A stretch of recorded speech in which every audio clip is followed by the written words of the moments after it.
Hello everyone.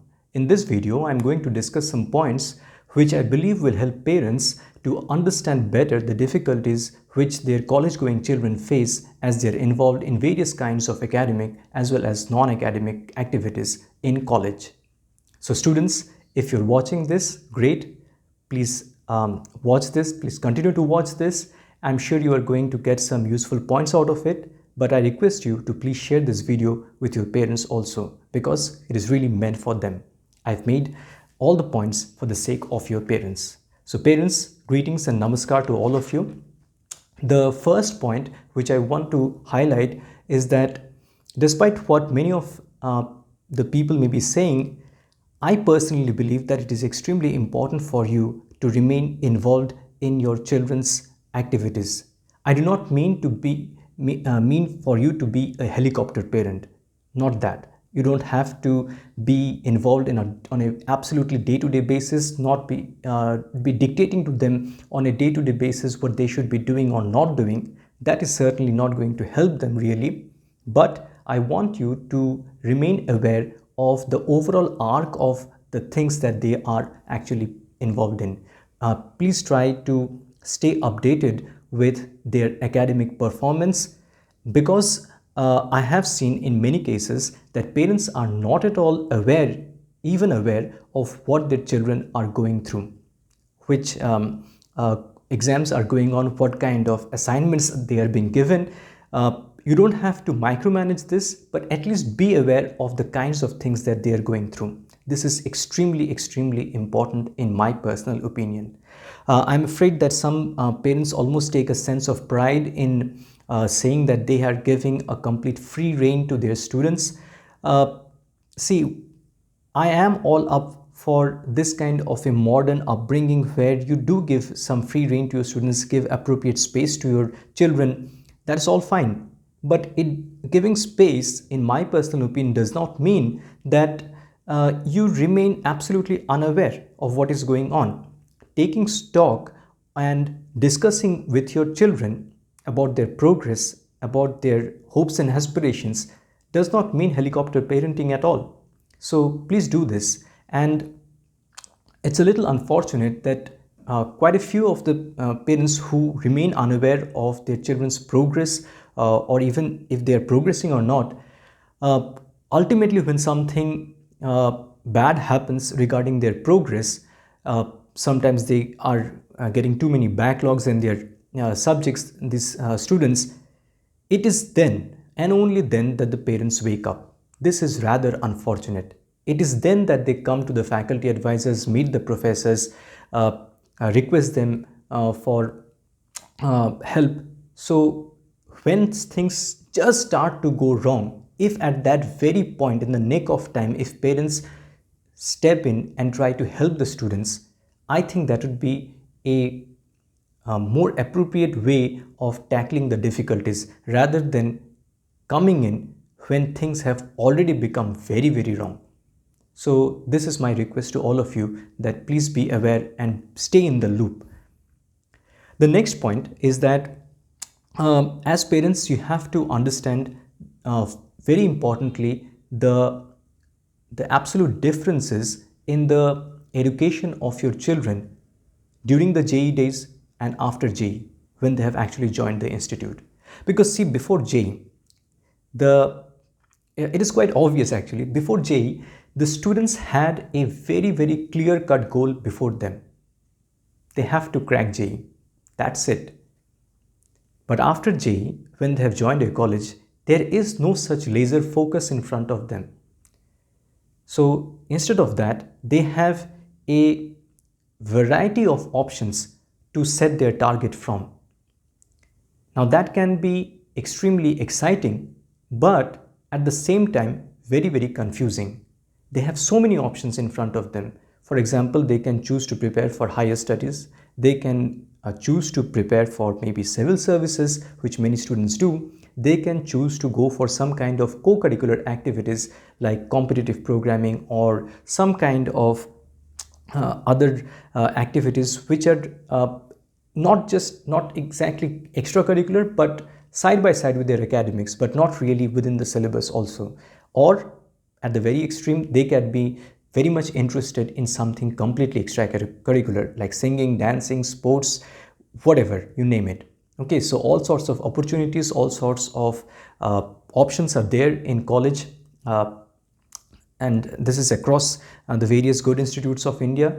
So when they are faced with this overwhelming platter of options and possibilities, it is extremely likely that they are feeling overwhelmed and completely at a loss of what to do. Now, what can you do? Well, first of all, you have to understand that they are going through this kind of a confusing thing, and you have to be on their team. So professors cannot really help here. So you cannot be their coach, but you have to be like a silent member in their team. Silent means non-playing member. Okay, not silent. You have to be vocal, but you have to be you have to make them feel that you are on their side and you are helping them navigate this confusing waters. So I need not highlight this. You know very well that in real life, which is adult life, uh, life is full of uncertainties, full of vagueness. There is nobody to tell us which options are the best for us to go ahead. This we all realize in our adult life. But when your children are just growing up in this very tender juncture of life, I think even if you have not gone through an engineering college yourself, you are experienced in real life. So try to give them the benefit of your experiences from real life regarding these uncertainties.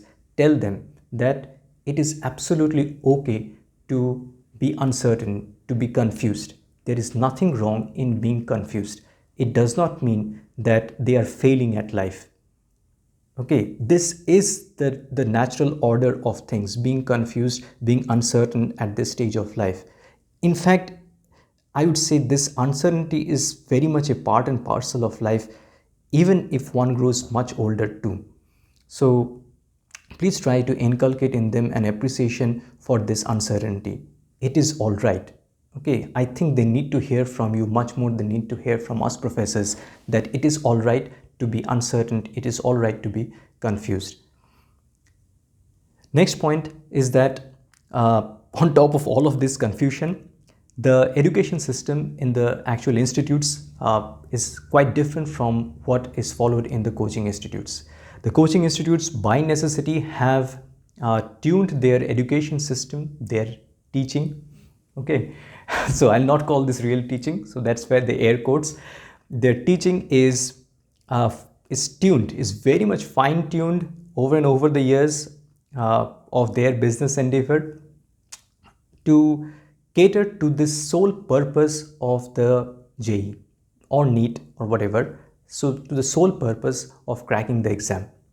So their way of teaching things is a very regimented fashion, and when students are trained through this kind of a course of regimented training, they become accustomed to a certain way of learning things, which I'm sure if you have not gone through a coaching institute yourself and you have been like, you have grown up as part of the classical traditions of teaching and learning, you'll appreciate it very much that this is not really how it is, how it should be.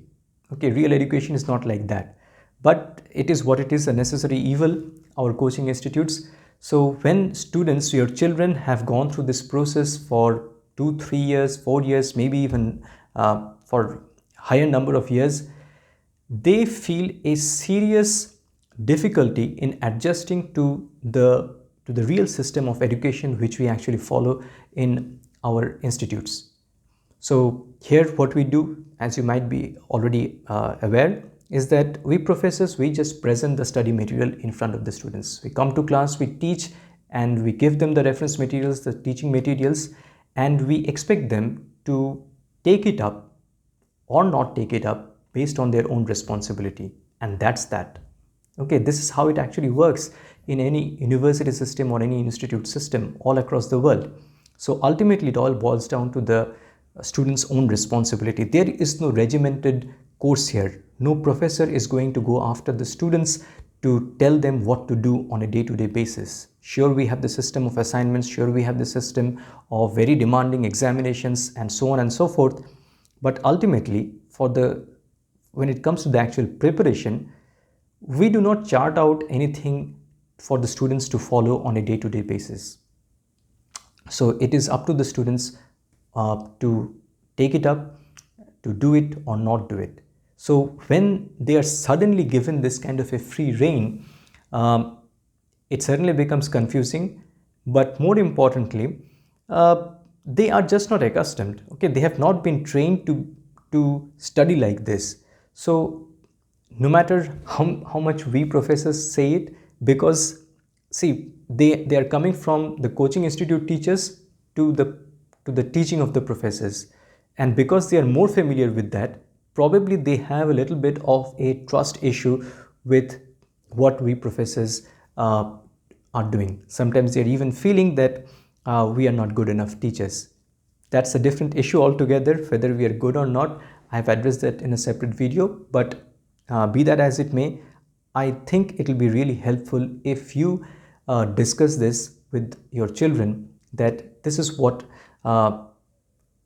taking responsibility for oneself and picking up what you need to do, that is what is, very much a part and parcel of being an adult. Okay, so just like in real life, you all know this, you have to be self-driven, self-motivated to complete your own things. So also in college life, which is just a training ground for adult life, which is very much to start after college, and probably even from college, they have to start doing this. Okay, so when they are facing this difficulty, please try to understand the context of this difficulty. This is the point that I want to highlight. Please do not get angry with them if their academic performance starts to fall, because please don't mind me saying this. Is it not true that you yourself sent your kids to the coaching institutes? So it is not their fault that they got more accustomed to that way of teaching. Okay, so just pause and think about it for a second. Suddenly overnight, if you expect them to change their expectations of the teaching and learning environment to what is there in the college, that is not going to happen. This is especially true for students and parents of the first year.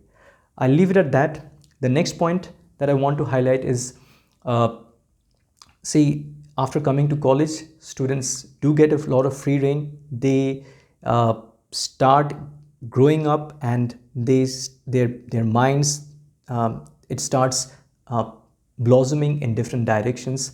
All this while they were like a racehorse preparing for JE, preparing for NEET. They had that big shiny target in front of them, but now that is all gone and the options are there in front of them. They do sometimes pick up completely different kinds of options. For example, they might be interested in something completely extracurricular. So in this kind of a scenario, it is expected that you will feel a little bit nervous about their choices when they start neglecting their academics. But please do not take an antagonistic stand by default when this kind of a thing happens, or if this kind of a thing happens. Rather, try to understand the motivation behind this kind of a choice that your children are trying to make. Try to discuss with them what is their plan about handling their academics side by side. Because one thing is true, that even if they are getting very much interested in the extracurricular activities, they ultimately have to complete their degree. Okay, so you have to discuss this with them. What is their plan? And instead of like blurting out your anger or your apprehensions or projecting your apprehensions on them, if you maybe just take a step back and discuss with them, trying to understand what is going on through their minds, maybe it will actually help them to see that you are not like an enemy.